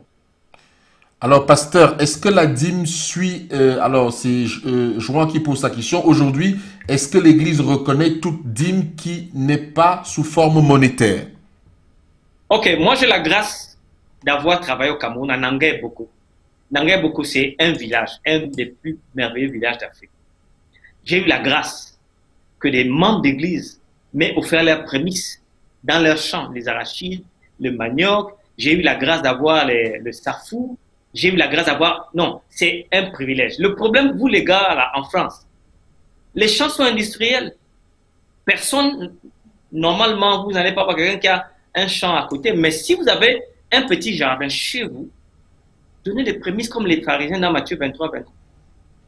L'Église reconnaît toute dizaine qui est donnée à l'issue d'un revenu, fût-il champêtre ou financier. Ok, nous continuons, pasteur, nous prenons encore quelques questions, après on va arrêter. En Europe, la dîme est versée pour payer les pasteurs. Les veuves et les orphelins sont très négligés. Les nécessiteux sont livrés à eux-mêmes. Je pense que le pasteur a déjà répondu, mais si tu veux redire quelque chose, pasteur, il n'y a pas de souci. Marc, tu sais, nous avons 90%, qui nous reste lorsqu'on donne 10%. Je suis toujours surpris de voir des chrétiens qui disent, Père, ne vois-tu pas les pauvres qui sont sur les rues, les mendiants, en oubliant que la poche de Dieu, c'est nous. Si vous avez une pensée dans le cœur que les pauvres et les nécessités sont dans le manque, donnez-leur votre argent. Mais ne donnez pas l'argent qui va servir à quelqu'un d'autre. Pour ma part, ma famille et moi, nous donnons en termes de francs et de dîmes, en termes d'aide, ainsi de suite, jusqu'à plus de 40% de nos revenus. Et nous n'en avons pas beaucoup. Actuellement, je suis le seul qui travaille, mon épouse ne travaille pas pour le moment, mais nous avons la même rubrique, la même bonté. Et je puis vous dire une chose, je n'ai jamais été aussi prospère de toute ma vie avec un salaire et en donnant au-delà des 30% de mes revenus. Alors, je pense que c'est une mauvaise question pour avoir des mauvaises réponses. Si quelqu'un a besoin d'aide, qui est pauvre autour de vous, et vous pouvez aider, donnez-lui dans vos 90%. Ça ne fait aucun problème. Parce que les 90%, Dieu a un moyen de les multiplier pour que vous arriviez même au plus de 100% de votre montant de départ. C'est juste une relation spirituelle. Arrêtez de compter sur les petits 10% qui sont jetés là-bas. Gardez vos 90% et vivez avec les pauvres dans ces 90%. Vivez avec votre famille. Aidez ces personnes selon vos moyens. Cela va arrêter le problème de la pauvreté. Alors, et si j'habite en campagne où il n'y a pas d'église et ma famille adore à la maison, pourrais-je utiliser ma dîme pour évangéliser dans ma zone? Selon l'esprit de prophétie, les Lévites, d'abord selon la Bible, les Lévites donnaient 10% à un supérieur au système de la prêtrise. Mon frère et ma sœur, la dîme peut être conservée si c'est des choses champêtres, avec de l'agriculture, et vous pouvez amener ça dans la conférence, dans la mission. Arrêtez de vous charger d'un péché qui ne vous sert de rien. Je vous fais un défi. Faites ce que vous dites pendant 1 an, 2 ans, et observez vos avoirs, observez vos bénédictions. Après, arrêtez pendant 1 ou 2 ans de faire cela et donnez fidèlement à la conférence ou à la mission. Et vous allez voir la différence dans votre existence. C'est tout le défi que je vous lance. Parce qu'on peut parler pendant 10 000 fois, mais tant que vous n'avez pas expérimenté les bénédictions liées à la fidélité et générosité systématique, on ne peut pas expliquer à quelqu'un. Soyez fidèles au Seigneur. Rendez ce qui appartient. La dîme, comme le sabbat, appartient à Dieu. C'est les choses qui s'est réservé. On n'a pas le droit d'avoir notre propre compréhension. Il faut avoir la compréhension divine. Donner la part qui est réservée au Seigneur. Et le Seigneur a trouvé le moyen de donner à ses serviteurs. Maintenant, si vous estimez que vous êtes un prédicateur de l'Évangile et que vous avez besoin de le faire à plein temps, nous avons discuté de cet aspect des choses. On peut essayer de traiter avec l'Église, leur faire comprendre qu'il y a un besoin d'avoir des ministères indépendants qui ont besoin d'être soutenus. Doivent-ils être soutenus par l'Église qui reconnaît leur utilité publique pour l'évangélisation et la mission de l'Église? Faisons les choses proprement. Bataillons, ayons des vraies batailles. Bataillons sur ce point-là. Faisons que l'Église accepte les ministères indépendants et l'Église arrivera à vous reconnaître et vous donnera des fonds d'aide pour pouvoir subsister économique. Mais si cela n'est pas fait, le champ c'est le monde. Créez vos propres membres, amenez l'Église adventiste et demandez-leur de vous soutenir par quelques dons et cela peut aussi se faire de cette façon. Voilà.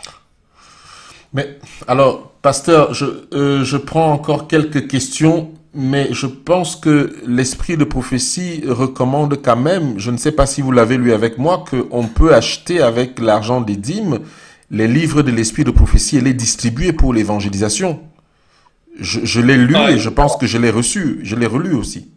Ok, Marc, tu sais, je ne suis pas un whiteiste. Je lis Madame White comme toi et moi. Je n'ai pas encore lu cette citation. Je ne peux pas commenter dessus, mais je sais également qu'elle a dit ailleurs, l'argent de dîme ne doit pas être utilisé pour entretenir les pauvres. Je sais ça. Mais cette citation, nous sommes d'accord. Elle existe. À ce moment donné, bon, c'est un conseil du Seigneur. Il faudrait donc, quand vous lisez Madame White, il y a une interprétation à faire. Est-ce qu'elle a fait elle-même? Est-ce qu'elle le fait en décrétant comme étant venant du Seigneur? Est-ce qu'elle le fait pour dire à tout le monde de le faire? Donc, quand moi, je ne l'ai pas lu. Quand j'aurais lu tous les paramètres, alors je pourrais dire quelque chose dessus. Mais je pense qu'en toute conscience, comme je l'ai dit, Marc, si je suis présent d'une conférence, là où tu es, si tu m'amènes 10 euros, je vais les prendre. Alors qu'en réalité, tu devais donner 80 euros. La dîme est ta personnalité. Pourquoi venir débattre même de ça en public? Tu fais ce que tu veux de ta dîme. Nous travaillons pour le Seigneur et Dieu nous juge tous. Voilà le principe. Personne ne doit réguler ta dîme parce qu'elle vient de ton cœur, sans tristesse ni contrainte. On le donne avec joie et nous réfléchissons. Faites ce que vous pensez juste, mais faites-le en sachant que tout ce que nous faisons, Dieu amènera tout œuvre en jugement. Quand ces paramètres sont définis, il y a moins d'erreurs qui ne se déroulent, à mon humble avis. Merci, pasteur. Sachant que l'Église adventiste de France fait partie de la FPF, c'est-à-dire Fédération protestante de France, et qu'une partie de la dîme est justement versée à la Fédération protestante de France, dois-je continuer à donner ma dîme? Sinon, où puis-je envoyer ma dîme? Je pense que le pasteur a déjà répondu à cette question aussi, mais il va peut-être encore dire quelque chose. Je vais le préciser. La Fédération de France, déjà, il faudrait préciser d'abord, est-ce qu'elle fait ce que vous dites? Vous devez aller vérifier à la source. Peut-être que nous sommes en train de l'accuser, alors qu'elle ne donne pas les cotisations à travers de la dîme. Vous devez vérifier. J'ai parlé dans le cadre où, si cela est avéré, c'est une très grave erreur. Maintenant, si vous vous sentez mal à l'aise, la dîme est pour servir à la mission, n'est-ce pas, du sanctuaire, du temple et de l'évangélisation. Est-ce qu'il n'y a qu'en France que vous pouvez le faire? C'est à vous de vous poser les questions. Posez-vous les questions justes. Regardez dans les champs où ces pratiques ne sont pas faites. Et si vous sentez que l'Esprit vous pousse à le faire, vous êtes libre. Vous êtes libre. Moi, je suis ici à Trinidad et par la grâce de Dieu, j'aide des personnes sur le plan pastoral, du counseling, en Afrique, en Amérique, en France même. Je suis ici, mais je ne reçois aucune dîme de ces régions-là. Je reçois que mon salaire ici, qui est payé sur la base de la dîme. Donc, vous êtes libre. Nous sommes maintenant dans une église globale, une église postmoderne qui n'est plus limitée par les régions et les frontières. L'église est universelle. Donc, vous voyez ce que vous pouvez faire et je pense que voilà. Ok, merci pasteur. Merci pasteur pour cette précision. Michel nous dit que pasteur, je pense que vous n'avez pas compris sur le problème brut, net, les salaires en Belgique et en France. Belgique peut voir leur salaire imposé directement en fait. Ok. Je m'en excuse. Et la question a été quoi, basée sur ça? Est-ce qu'il faut payer le brut ou le net? Est-ce que c'est sur le brut qu'on paye la dîme ou sur le net? Ok, vous savez, je crois que même partout ici, alors, nous payons également des... alors, pasteur, il dit, et donc le revenu net, c'est après imposition et non après déduction des charges, chauffage, électricité, loyer, etc. Ok, donc moi également, je paye des taxes à l'État de Trinidad et Tobago. Ils enlèvent énormément chaque mois. Mais quand je rends ma dîme, je n'enlève pas les taxes de l'État. Je paye la dîme sur ce qui est dans mon bulletin de salaire que Patrick gagne 100 euros. Même si après, en réalité, je ne reçois pas 100 euros parce que les taxes ont été enlevées. Je paye sur les 100 euros. Je ne sais pas si la question est. Ça, c'est moi. Mais si quelqu'un dit, bon, la taxe de l'État, parce que rappelez-vous en France, au temps de la monarchie, et quand l'Église était encore une Église d'État, les Français payaient jusqu'à 30% de dîmes, 18% pour des choses sociales et 12%, et ils payaient beaucoup de choses. Alors, dans ce sens, les chrétiens qui étaient soumis à cette taxe également donnaient encore 10% en plus. Donc, en fait, à cette période, les églises protestantes qui étaient en France à cette période donnaient jusqu'à 40% de leurs revenus chaque mois. En Israël, ils donnaient en dîmes et offrandes et en dons volontaires 30% dans leurs revenus. Donc ici, nous parlons de 10%. 10% est minime. Nous pouvons aller au-delà de ces choses. Alors, la réponse que je donnerai donc, c'est regarder vous et vos revenus bruts ou nets et c'est vous qui décidez. Je pense que quelqu'un ne devrait pas vous dire ce qu'il faut faire. On pourra vous conseiller, mais décider en pleine âme et conscience. Ok, je prends toutes juste les dernières questions, pasteur. Et si la conférence ne fait pas la mission? Si la conférence ne fait pas? La mission. Well, ce que je suis en train de vouloir dire, vous savez, les gens de la conférence ne sont pas des animaux, c'est des êtres humains, souvent qui oublient la mission divine. Souvent, ils ont besoin qu'on leur rappelle. Souvent, ils ont besoin qu'on aille vers eux et leur dire que, pasteur, depuis un moment donné, on se rend compte que vous n'êtes plus dans le cadre de la mission comme l'Église le voulait, comme nous connaissions, comme nous savons de l'Église adventiste. Voilà 1 point, 2 points, 3 points. Vous devez leur dire. C'est vos frères. Dites-le leur. Parce que souvent, on se met seulement à critiquer. Mais vous êtes le gardien de vos frères. C'est vos frères. Maintenant, si elle ne fait pas la mission, vous avez deux choix. Un des choix que je propose, c'est de continuer à être fidèle à la Fédération de France, à l'Église adventiste, où vous êtes en France. Et vous vous occupez de votre fidélité vis-à-vis de Dieu, et Dieu s'occupera d'eux-mêmes. Ou vous estimez que ces gens ne font pas la mission, libre à vous de regarder ailleurs où quelqu'un fait la mission et vous envoyez vos dîmes. Ça n'engage que moi.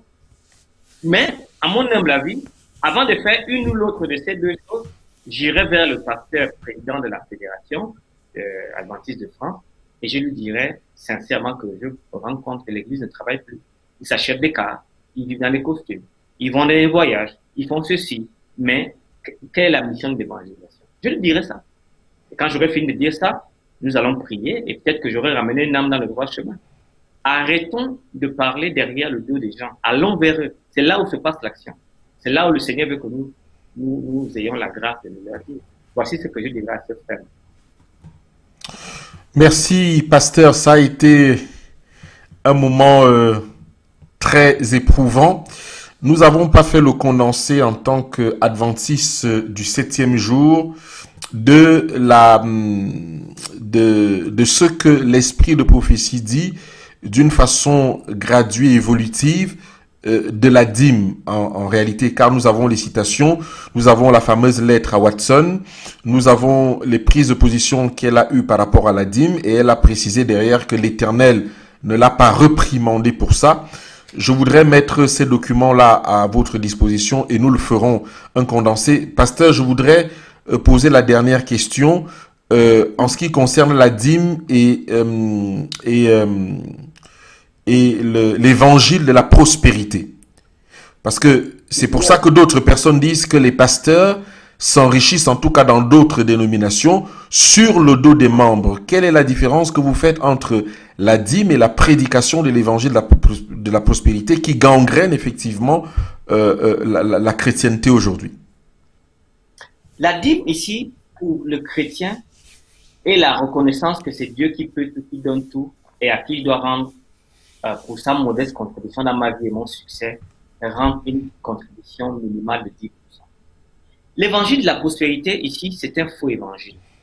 D'ailleurs, il y a un an, jour pour jour, un des plus grands apôtres de l'évangile de la prospérité, je parlerai de Benny Hinn, s'est repenti. L'évangile de la prospérité enseigne que si vous n'êtes pas riche, vous n'arriverez pas au ciel. Ça, c'est un mensonge. La pauvre veuve était pauvre. Dans le texte que nous avons lu tantôt, elle a donné tout ce qu'elle avait pour vivre. Et Marc, la chose la plus étrange dans ce texte-là de Marc chapitre 14, je crois, c'est que Jésus n'a pas changé sa situation. Jésus l'a laissé pauvre, mais il a apprécié le don qu'elle a fait. Vous comprenez? Donc, Dieu se préoccupe pas de votre richesse, il se préoccupe de votre cœur. Donc, la dîme est à différencier de l'évangile de la prospérité. La dîme ici, c'est une mise à part pour l'éternel. Parce que Dieu est présent. Il est présent dans ma vie et par conséquent, il veut que je donne la part qui lui est réservée. C'est une affaire de proportion divine. Or, l'évangile de la prospérité, c'est à cause de l'évangile de la prospérité que des gens se sont mis à batailler contre la dîme. Parce qu'ils estiment que les gens spolient les membres de l'Église. C'est eux qui sont responsables de ça. C'est des gens qui spolient l'Église, je ne voudrais pas parler de voleurs, mais ces gens, ce sont des gens qui servent leur ventre. C'est des évangélistes de ventre. Ils ne sont pas les évangélistes de la grâce. La grâce de Dieu veille qu'un pasteur serve le troupeau, mais ne se sert pas de troupeau. On a des droits, mais il ne faut pas en abuser. Et l'évangile de la prospérité, à mon humble avis, je suis tellement en colère contre ça, ils ont abusé des grâces de Jésus-Christ. Ils ont mal représenté les grâces de Jésus-Christ qui est mort pour nous. Toute richesse, n'est-ce pas vrai, doit être incluse dans la dîme, mais toute richesse ne doit pas être donnée au pasteur. C'est ça le problème. Donc voilà ce que je dirais de l'évangile. Alors, faut-il bénéficier de la réduction d'impôts aujourd'hui après avoir versé la dîme, pasteur? En réalité, pour vous expliquer, je ne sais pas si vous êtes au courant, nous, lorsqu'on verse la dîme, on peut nous donner des réductions d'impôts à la fin de l'année, quoi. Donc, est-ce qu'après avoir versé de la dîme, c'est nécessaire qu'on ait des réductions d'impôts là-dessus? Vous savez, le principe de Paul, c'est que Paul était juif, il était grec, il était barbare, et Paul jouissait de tous ses droits en fonction du contexte. Ici, à Trinidad également, nous avons une réduction d'impôts au vu de ce que nous donnons comme dîme, mais personnellement, je ne faille pas. C'est-à-dire que je ne remplis pas ce formulaire pour aller chercher cet argent. Parce que je donne ma dîme au Seigneur, et je ne la donne pas parce qu'il va me donner en retour. Ça, c'est moi. Mais d'autres personnes peuvent penser qu'après tout, soyez soumis aux autorités car elles sont instituées de Dieu. Et l'autorité qui est l'État français vous dit de prendre en retour. Je crois, sur mon humble avis, que vous ne ferez pas un grand mal sur le plan social de prendre des retours d'impôts. Mais sur le plan spirituel, je pense que vous vous priverez d'un bénéfice de voir comment Dieu multiplie vos avoirs. Donc, je crois qu'il y a des choses qu'on peut laisser libre ouvert à la conscience des gens. Je ne vais pas faire cette émission pour la conscience du peuple, mais juste attirer des questions qui font réfléchir. Donc, moi, personnellement, je ne prends pas l'impôt à l'issue de mes dîmes que je donne ici. Mais il y a d'autres que je sais, des collègues qui le prennent, et je ne les juge pas pour autant. Voilà. Alors, je prends deux dernières questions. Peut-on donner aux étudiants missionnaires la dîme? Ok, là, je m'occupe sur Madame White. J'ai lu une citation là, je crois hier. Elle dit les dîmes ne devraient pas être données aux étudiants. Oui. Mais elle dit que si on arrive à le donner, il ne faut pas le donner comme un don, mais comme un prêt. C'est-à-dire, si quelqu'un a un dîme et souhaite aider des étudiants, il doit permettre que ces étudiants prennent ça comme un prêt, parce que ce système permettra que, étant remboursé, vous pourriez continuer à aider d'autres étudiants nécessiteux. Donc, voilà la position que je peux dire. Alors, une dernière chose, la sœur White, dans son livre Conseil à l'économat, page 108, elle disait que la dîme ne peut servir aux dépenses de l'Église. Ouais, elle parlait ici des réfections des bâtiments de l'Église, de la construction et autre chose. Madame White a déconseillé ça. Elle a déconseillé ça, mais elle connaissait que le maître d'école, le missionnaire, et d'ailleurs même il y a un point qu'on oublie beaucoup, les femmes de pasteurs. Les femmes de pasteurs devaient recevoir la dîme si elles ne travaillent pas et elles font un travail évangélique. Elle disait ça. Et je vous dis un témoignage en Corée. Les femmes de pasteurs reçoivent 3/4 du salaire de leur mari parce qu'elles élèvent les enfants. Seulement pour ça. Mais Madame White encourage même d'aller au-delà. Si une femme est à la maison, elle fait ses cours bibliques, elle va visiter les voisinages, elle reçoit un salaire. L'Église, n'ayant pas appliqué ça partout dans le monde entier, a créé le problème que nous connaissons, la consécration de la femme.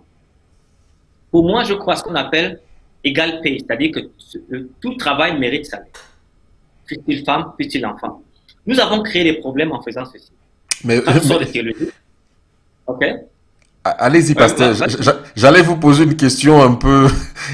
J'allais juste vous poser une question boutade. Est-ce que vous croyez à la consécration des pasteurs femmes? Mais bon, ce n'était pas ça le sujet. Non. Je pense que ça, c'est une contradiction. Ouais. Et l'Église, en souffrant dessus, va payer le prix fort. C'est une très grande contradiction. Mais je voulais dire que si une femme travaille comme un homme, elle doit être payée. Ce n'est pas la consécration qu'on paye, c'est le travail qu'on paye. Quand un étudiant en théologie sort de la théologie, on lui donne 63%. Mais quand un même étudiant sort avec sa licence en gestion, il va dans une entreprise, on lui donne un salaire normal.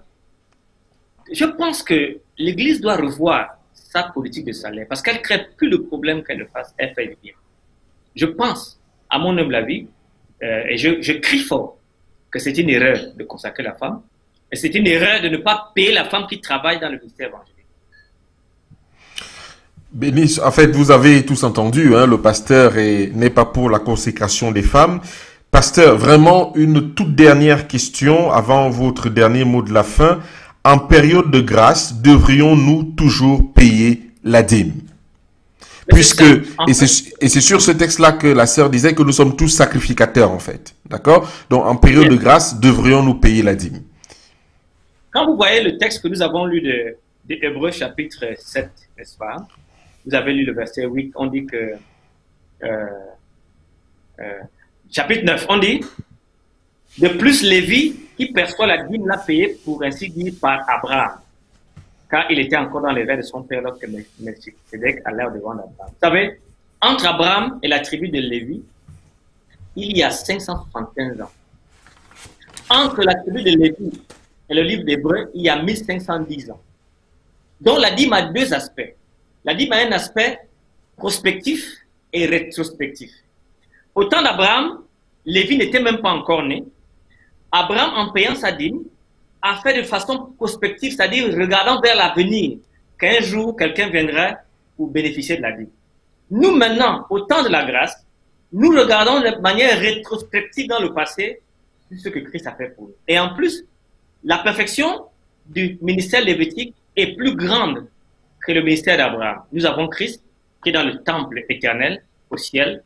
Je pense que la nouvelle alliance n'interdit pas de payer la dîme. En fait, elle encourage même à des niveaux encore plus élevés même qu'on y pense. Voilà ce que je dirais. Alors, c'est pour ça que je posais la question, mais pourquoi on a l'impression qu'effectivement, dans le Nouveau Testament, il n'y a pas vraiment quelque chose qui donne une direction de la dîme comme dans l'Ancien Testament, mais plutôt des offrandes. Même si vous aviez dit tout à l'heure, pasteur, que la dîme est une offrande, ce qui est une réalité dans le concept. Mais pourquoi on a l'impression que plutôt c'est une sorte de libéralité personnelle, en fait, dans le Nouveau Testament? Ok, écoute, Marc, est-ce que tu sais que des 10 commandements de l'Exode chapitre 20, seuls 6 sont cités dans le Nouveau Testament? 6. Tu ne feras point un autre ton père, mais le reste là, les textes qui parlent de Dieu, tu ne feras point d'image taillée, ensuite le sabbat, ne sont jamais cités dans le Nouveau Testament. La question que je te fais, Marc, est-ce que pour ainsi dire, tu prendrais en cause qu'il ne faut pas garder le sabbat à cause de cela? Non. Parce que, qu'est-ce que la Bible? La Bible, c'est l'Ancien et le Nouveau Testament. Mais il y a des gens qui disent que comme ce n'est pas cité dans le Nouveau Testament, ça ne fait pas partie du plan de Dieu. C'est une grave erreur. Pour moi, depuis Genèse, même si cela n'arrivait que dans Genèse une seule fois, ça reste pour moi la parole de Dieu. Alors, dans le Nouveau Testament, la dîme était un phénomène tellement compris que Paul n'a même plus utilisé le soin de pouvoir y aller. Mais, dans 1 Corinthiens 9, Paul fait l'alliance, le lien entre le temple, quand il fait les trucs des dons là, quand il fait, n'est-ce pas, vous voyez, dit, 1 Corinthiens 9, lirez, peut-être je vous donnerai le verset plus tard dans le chat, à partir du verset 8, comme ça, Paul parle du temple, faire du service au temple. Et c'est ce service au temple, donc, que Paul reprend. Et là, ça montre que le temple et la dîme sont comprises dans la pensée de Paul, en tout cas lorsqu'il parle, parce que c'était dans le temple qu'on recevait les offrandes et les dîmes. Donc, dans le Nouveau Testament, rappelez-vous que Paul ne parle de l'argent que lorsqu'il fallait aider l'église de Jérusalem à cause de la famine qu'il y a eu. Donc, on n'a pas eu la grâce d'avoir tu vois, on appelle ça, les mots me manquent, une traîtrise, un traité de Paul sur la dîme. Mais il faisait les dons volontaires pour aider l'église de Jérusalem dans la crise qu'il y a eu dans le Nouveau Testament. Donc, elles sont donc calquées dans ce côté. Mais il prend le temple comme étant l'attribut pour lequel les gens doivent continuer de donner dans le Nouveau Testament. Et dans ce sens, je pense ceci. Et quand nous voyons que Lévitique, Melchisédek dans le chapitre 7, 9 fois, la dîme apparaît en donnant une prêtrise éternelle, immortelle, en donnant que Abraham a payé la dîme de façon prospective et nous la payons de manière restrictive. Je pense que le Nouveau Testament nous enjoint de payer la dîme sans problème. Nous voulons te remercier, pasteur, pour avoir pris encore du temps pour répondre à ces questions, et nous sommes très reconnaissants qu'en tant que pasteur, tu puisses vraiment prendre le temps de t'exposer pour parler de ces choses-là. Je pense que il y a une sœur qui disait tout à l'heure que nous voulions que alors nous devrions vous demander de revenir sur la question de la dîme un autre jour, si Dieu vous le permet. Merci. Dieu soit avec vous. C'est une sœur Julienne qui le dit. Vous avez accepté de nous aider dans les questions difficiles que nous avons sur des questions spirituelles, sur des questions bibliques. Nous vous en remercions énormément, pasteur. Vous serez encore avec nous la semaine prochaine, si Dieu le veut, je l'espère, pour d'autres émissions, pour des questions encore plus compliquées dont nous avons besoin. Comment? Marc, j'ai trouvé le texte, 1 Corinthiens 9, 13. Oui, ne savez-vous pas que ceux qui remplissent les fonctions sacrées sont nourris par le temple, et ceux qui servent à l'autel part à l'autel. De même aussi, le Seigneur a donné à ceux qui annoncent l'évangile de vivre les vents. Donc, Paul a donc pris de façon, dans le verset 13, toute la doctrine de la dîme et des offrandes de l'Ancien Testament et l'a résumé au verset 13 de 1 Corinthiens 9. Mais beaucoup de gens ne lisent pas de cette façon. Et là, moi, je le vois clairement. Mais souvent, vous savez, ma clarté souvent est une obscurité pour quelqu'un d'autre. Je vois donc que le Nouveau Testament confirme pleinement l'enseignement de la dîme. Voilà, pasteur. Est-ce que vous avez juste un dernier mot pour nos frères et sœurs et nos auditeurs qui sont avec nous avant qu'on ne se quitte? Je voudrais simplement dire que je suis content d'avoir pu aider.